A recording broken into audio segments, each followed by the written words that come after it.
सुर्खियों में।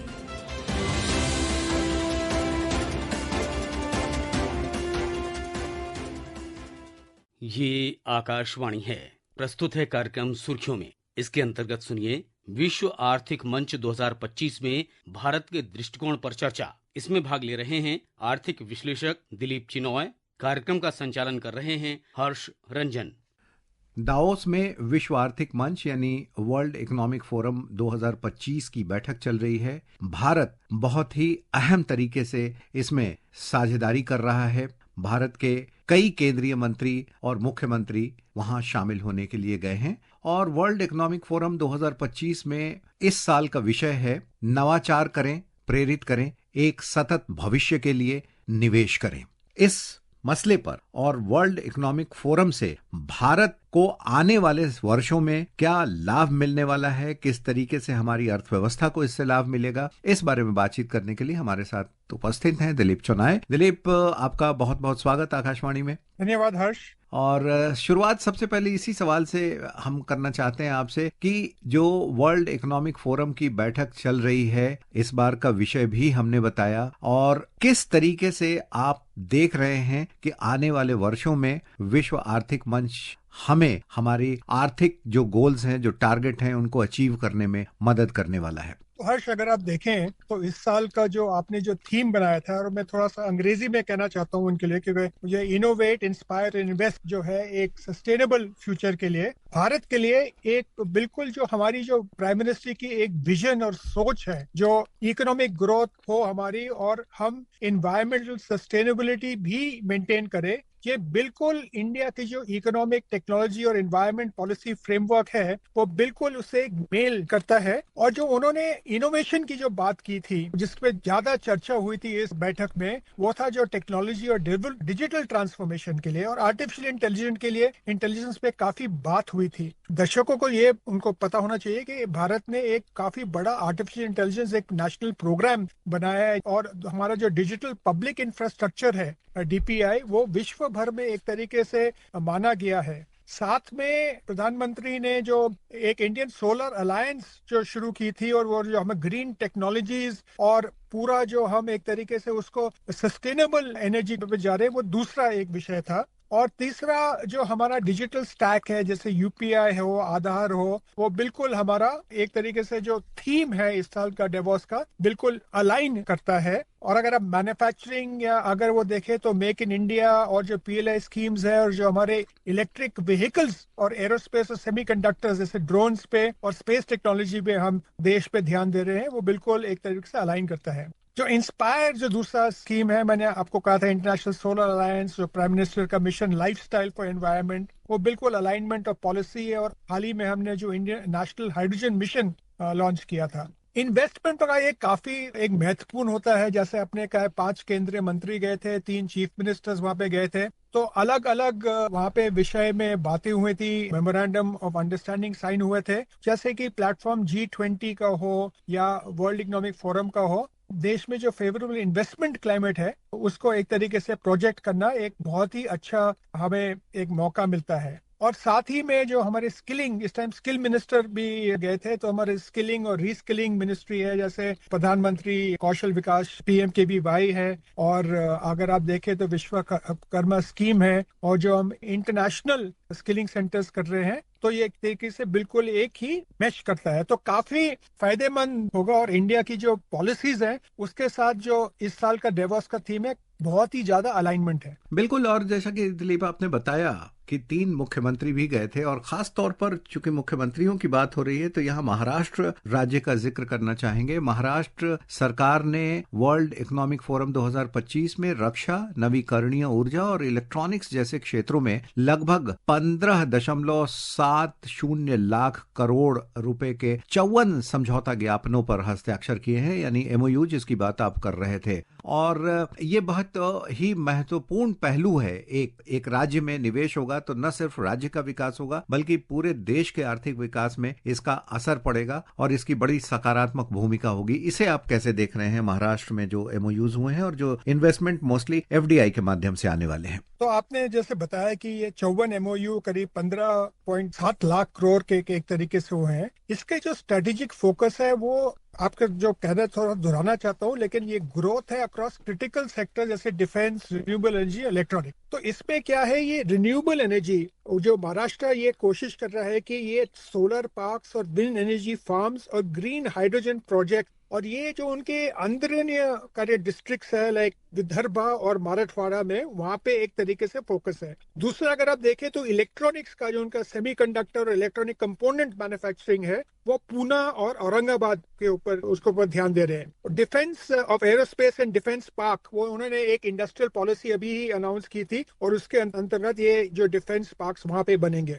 काफी अच्छा उन्होंने जो अपना ईज ऑफ डूइंग बिजनेस पे वहां पे एक तरीके से काफी चर्चा की थी, और वहां पे पूरा जो उनका जो 2022 का जो पॉलिसी था उसके लिए उन्होंने थोड़े से इनपुट्स और सजेशंस दिए थे। शायद आगे जाके वो एक उसमें थोड़े से बदलाव होने की एक काइंड ऑफ हो सकता है, वो आगे जाके देखना है। लेकिन अगर आप देखें तो इंफ्रास्ट्रक्चर और वर्कफोर्स ओवरऑल जो इंटीग्रेशन है, पीएम गति शक्ति, जो लॉजिस्टिक्स और नेटवर्क्स और एफिशिएंट कनेक्टिविटी, वो वहां पे एक तरीके से हुआ है। बिल्कुल। तीसरा पूरा जो एम्प्लॉयमेंट जनरेशन और कंट्रीब्यूशन टू महाराष्ट्र के ये तरीके से जीडीपी में ये काफी महत्वपूर्ण है। आंध्र प्रदेश के मुख्यमंत्री चंद्रबाबू नायडू भी इस बैठक में शामिल होने गए और उन्होंने अपनी बातें वहां पर रखी हैं। और जैसा कि हम सब जानते हैं कि आंध्र प्रदेश पहले से ही एक तरीके से कहें तो आईटी के सेक्टर में आगे रहा है। इस बार वहां उनका जाना और नई चीजों पर बात करना, जिसे इनोवेटिव आइडियाज हम कह सकते हैं, इस बारे में आंध्र प्रदेश के तौर पर अगर आप देखें, जो कि डेवलपमेंट के लिए काफी कुछ करने की बात कर रहे हैं, आप कैसे देखते हैं दिलीप? आंध्र प्रदेश में देखें तो चंद्रबाबू नायडू के लिए जो वर्ल्ड इकोनॉमिक फोरम एक नया एक्सपीरियंस तो है नहीं, वो पहले भी गए हुए हैं। लेकिन इस समय वो एक तरीके से चीफ मिनिस्टर री इलेक्ट हुए हैं, और अगर आप देखें तो यहाँ पे जो उन्होंने खास तौर से एक तरीके से ध्यान दिया है, वो 3 या 4 महत्वपूर्ण एरिया है। पहला जो है नेचुरल फार्मिंग, ठीक है। तो उसको अगर आप नेचुरल फार्मिंग देखें तो ये भारतवर्ष में भी प्रधानमंत्री ने भी एक तरीके से कहा था कि नेचुरल फार्मिंग पे हमें एक फोकस करना चाहिए, और ये उन्होंने जो वहाँ के जो अलग देशों से लोग आए थे वहां पे डिस्कशन की और चर्चा की नेचुरल फार्मिंग में क्या कर सकते हैं। दूसरा जो उनका एक इम्पोर्टेंट था, जो आंध्र के प्रदेश के लिए एक बहुत महत्वपूर्ण चैलेंज है, कि वहाँ पे जो ह्यूमन कैपिटल है, जो हमारे वहाँ पे जो डेमोग्राफिक डिविडेंड आएगा और जो इंडस्ट्रियलाइजेशन और जो नए कैपिटल बनेगा वहाँ पे, तो उसमें हम ये ह्यूमन कैपिटल को कैसे बढ़ावा दें और क्या करें, तो ये दूसरा महत्वपूर्ण था। तीसरा अगर आप देखें तो जैसे ओवरऑल महाराष्ट्र में भी हुआ था, ओवरऑल एनर्जी के संबंध में और सस्टेनेबिलिटी और क्लाइमेट चेंज और ग्रीन एनर्जी के बारे में जो हाइड्रोजन के ऊपर एक तरीके से जो डिस्कशन हुआ था, वो भी एक तरीके से जो इंडिया भारत के जो नेशनल प्रायोरिटीज है, चाहे वो सस्टेनेबल एग्रीकल्चर हो या क्लीन एनर्जी हो, उसके साथ वो बिल्कुल एक टाइम से अलाइन करता है, और आंध्र प्रदेश में इन्वेस्टमेंट लाने की बहुत ही इंपॉर्टेंट एवेन्यू और सोर्स है।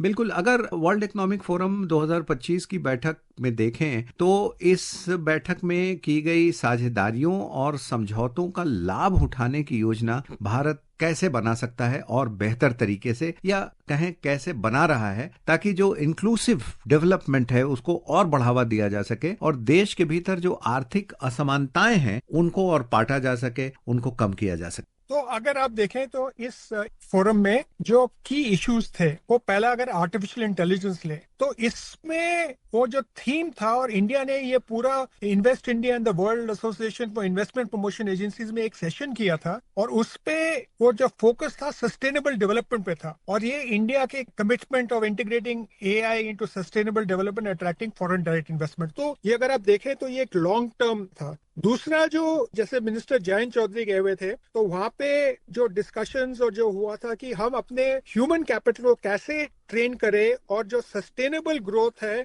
और एक वर्ल्ड के लिए एक स्किल कैपिटल बनना, उसके ऊपर डिपेंड हुआ था। और जैसे मैंने पहले किया था, सस्टेनेबल और रिन्यूएबल एनर्जी के लिए बहुत ही डिस्कशंस हुए थे, और भारत के लिए 3-4 इंपॉर्टेंट आउटकम्स हैं। एक तो हमने बात की महाराष्ट्र की, लेकिन आप देखें तो चिराग पासवान ने कहा कि ये एबी InBev ने करीब $250 बिलियन का एक इन्वेस्टमेंट अनाउंस किया था, महाराष्ट्र के स्टेट इन्वेस्ट अनाउंस हुआ था, और काफी अलग अलग कंपनीज ने भी वहां पे एक तरीके से वहां पे जो अपने पार्टनरशिप्स किए थे। तो ये एक सिग्नल जाता है दोनों डोमेस्टिक और इंटरनेशनल कंपनीज को, इंडिया के जो अलग अलग सेक्टर्स हैं उस पे इन्वेस्ट करना और इकोनॉमिक ग्रोथ और डेवलपमेंट को ह्यूज बढ़ावा देना बहुत ही इंपॉर्टेंट आउटकम हुआ है इस वर्ल्ड इकोनॉमिक फोरम से। देखिए, भारत विश्व आर्थिक मंच में एक बेहद सक्रिय भागीदार रहा है और भारत की भूमिका भी बहुत महत्वपूर्ण है। भारत के जो इकोनॉमिक ब्लूप्रिंट है, क्या कहेंगे आप? जैसे मंत्री वैष्णव ने कहा और जैसे प्रधानमंत्री कह रहे हैं, जो इंडिया का जो थीम है अगर आप देखें तो ये एक सस्टेनेबल डेवलपमेंट का है। और वर्ल्ड इकोनॉमिक फोरम के दौरान ही प्रेसिडेंट ट्रंप ने कहा था कि वो पेरिस क्लाइमेट से बाहर निकल रहे हैं, तो लेकिन भारत की जो पेरिस एग्रीमेंट की जो कमिटमेंट्स है उससे हम आगे बढ़ रहे हैं। तो ये एक तरीके से वर्ल्ड में ये जो हम इसमें जो भाग लेते हैं ऐसे मीटिंग्स में, खासकर वर्ल्ड इकोनॉमिक फोरम में, ये इंडिया के लिए और इंडिया के पोजीशनिंग के लिए एक बहुत ही इंपॉर्टेंट विंडो है और बहुत ही इंपॉर्टेंट शोकेस है। क्योंकि जो मिनिस्टर्स जाते हैं, जो चीफ मिनिस्टर्स जाते हैं, उनके जो वहाँ पे जो स्टेटमेंट्स होते हैं और जैसे कि अलग अलग सेशंस में इंडियन सीईओज भी बात करते हैं, जैसे एन चंद्रशेखरन थे, मिस्टर सुनील भारती मित्तल थे, आनंद महिंद्रा थे। तो इससे एक गवर्नमेंट और इंडस्ट्री का एक कोलैबोरेटिव एफर्ट होता है कि India as attractive investment destination not only the national level but also state level पे एक बहुत ही इंपॉर्टेंट मैसेज जाता है कि हम एक सस्टेनेबल फ्यूचर और एक ग्लोबल इंक्लूसिव फ्यूचर के लिए हमारी इकोनॉमिक पॉलिसीज डेवलप हो रही हैं।